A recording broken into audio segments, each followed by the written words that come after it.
अच्छा मुझे ये बताएं, what do you make of prime minister Modi's trip to Jordan and Oman? ये मुसलमान ममालिक से इंडिया इतनी मोहब्बत क्यों करने लग पड़ा है? इंडिया कहता है घर में मुसलमानों से लड़ते हैं, घर में मुसलमानों को मारते हैं, बाहर जाकर कहते हैं हाँ में मुसलमानों से लड़ते हैं, घर में मुसलमानों को मारते हैं, बाहर जाकर कहते हैं हाजा हाजा, हबीबी हबीबी, हैया हैया करते हैं, और घर में कहते हैं कि जो मुसलमान है वो बांग्लादेश का मुसलमान हो, वो इंडिया का मुसलमान हो, वो पाकिस्तान का मुसलमान हो, ये हमारा टारगेट है, इसको लम्या पाना है छितर फेरने ने। और जॉर्डन एंड ओमान में जाके कहते हैं हमारा आपसे सिविलाइजेशनल ताल्लुक है with Oman, we have 9,000 year, 15,000 year, पता नहीं कितने कितने 1000 ईयर काट दे, और जो घर में आपके रहते हैं उनको चांटे मारते हैं आप। ये तो जरा थोड़ा सा मुझे खिलाएं, ये क्या पॉलिसी है कल साहब? आपने बिल्कुल ठीक इस्तेमाल किया कि हम बांग्लादेश और पाकिस्तान से आए हुए मुसलमान को वापस भेजना चाहते हैं। आप एक बात बता दो, मैंने इसीलिए बोला ना, डेफिनेशन बड़ी इंपॉर्टेंट होती है। डिफाइन करो कमर चीमा साहब अपने शो में खुलकर, पाकिस्तान ने जो अफगानिस्तानी लाखों लोग जो भेजे, सही भेजे या गलत भेजे, आप बता दो।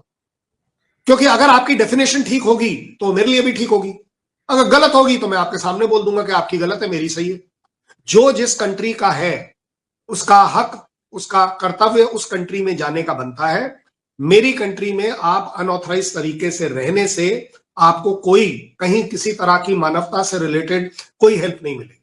बट फिर भी जिनको वापस भेजा जा रहा है, पूरी दुनिया में भेजा जा रहा है, बाय द वे, पूरी दुनिया में। आप अकेले नहीं हो, मैं अकेला नहीं हूं। और उससे भी बड़ी बात, जब आप बात करते हैं जॉर्डन की, मुझे एक बात बताओ, जॉर्डन में आपको तकलीफ क्यों हुई इतनी एकदम से? कहीं वो जियाउल हक का मैसेकर तो याद नहीं आ गया, मुस्लिम्स वाला? आप मुस्लिम के ठेकेदार बन सकते हैं, अच्छी बात है, एज अ अच्छा मुसलमान, मुसल्लम ईमान वाला आदमी, मुसलमान जरूर सोच सकता है इस तरह की बात जैसी आप बात कर रहे हैं। बट जियाउल हक तो आपके चीफ भी थे, आपके प्रेसिडेंट भी थे। आप लोगों का कन्फेशन है 10,000 का, पूरी दुनिया का कन्फेशन है 25,000 लोग आपने हमारे और सारे के सारे मुसलमान मारे। आप एक बात बताओ, अच्छा एक बात बताओ, हम जॉर्डन से क्या लेने गए ये बता दो चलो। और जहां तक बात आ रही है मुसलमान की, ये आपकी गलतफहमी है। आपके ओपेक कंट्रीज, आपके मुस्लिम ओआईसी कंट्रीज और ये सब कंट्रीज में आपसे ज्यादा मेरी इज्जत हो रही है, आपसे ज्यादा मेरे रिलेशन है। कहीं पर कोई एक कंट्री इंक्लूडिंग ईरान, जिसके साथ यूएस और इजराइल के रिलेशन खराब है, मैं उसके साथ भी ठीक से चल रहा हूं। इराक में मैंने पता नहीं कितनी सड़कें बना दी मेरे बॉर्डर रोड में। यूएई मेरे साथ, पता है क्यों ये सारा क्यों हो रहा है? आपको नहीं समझ आएगी। आपके यहां जो इंफ्रास्ट्रक्चर डेवलप होता है वो होता है टेररिज्म का। मेरे यहां इंफ्रास्ट्रक्चर जो डेवलप होता है वो होता है प्रॉस्पेरिटी का, ह्यूमैनिटी का। आप मानिए मेरी बात, मुस्लिम कंट्रीज मेरे साथ इसलिए चल रहे हैं क्योंकि उन्हें दिख रहा है कि कहीं एक फ्यूचर है, मैं कहता हूं ये इंफ्रास्ट्रक्चर। अगले दिन कल साहब वो जो चीफ मिनिस्टर बिहार ने इंडियन डॉक्टर के मुंह से जो दुपट्टा खींचा और उसका चेहरा नंगा किया, ये इंफ्रास्ट्रक्चर की बात कर रहे हैं आप? मैं यही तो कह रहा हूं, घर में जूते मारते हैं, बाहर जाके कहते हैं हबीबी कम टू मुंबई, हबीबी कम टू दिल्ली। घर में जो मुसलमान है उनको चांटे मारते हैं, किसी को कुछ करते हैं। कल साहब उस पे इंडिया के अंदर क्या बात हो रही है? हबीबी कमर चीमा, हबीबी सुनो मेरी बात। वो जो आपको 14 लाख कोविड के इंजेक्शन दिए थे वो इंडिया ने ही दिए थे। हुआ, ये झूठ मत बोल रहे, पाकिस्तान को आपने कुछ नहीं दिया। आपने कहा था हमने नहीं भेजना, आपने कुछ नहीं दिया हुआ।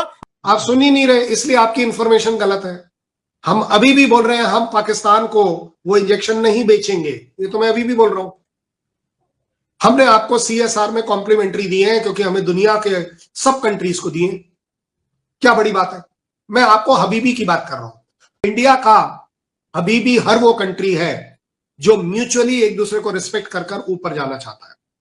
आपने वो सीएम वाली बात करी है, अगेन बड़े खुलकर बोली जा सकती है। किसी भी औरत का, किसी का भी बुर्का इस तरह उतारना गलत है। अब वो सर्कमस्टांसेस क्या थे, उस बच्चे के साथ वो मजाक कर रहे थे कि बेटा तुम हो कौन या क्या, मैं उसमें नहीं जा रहा हूं। लेकिन आप एक बात बताइए, वो लड़की का जब बुर्का नीचे हुआ आपने वो तो देख लिया, उसके बाद वो हंस क्यों रही थी वो बताइए आप मुझे। उसे तो रोना चाहिए था, उसकी तो इज्जत पर बात आनी चाहिए थी। कोई गलत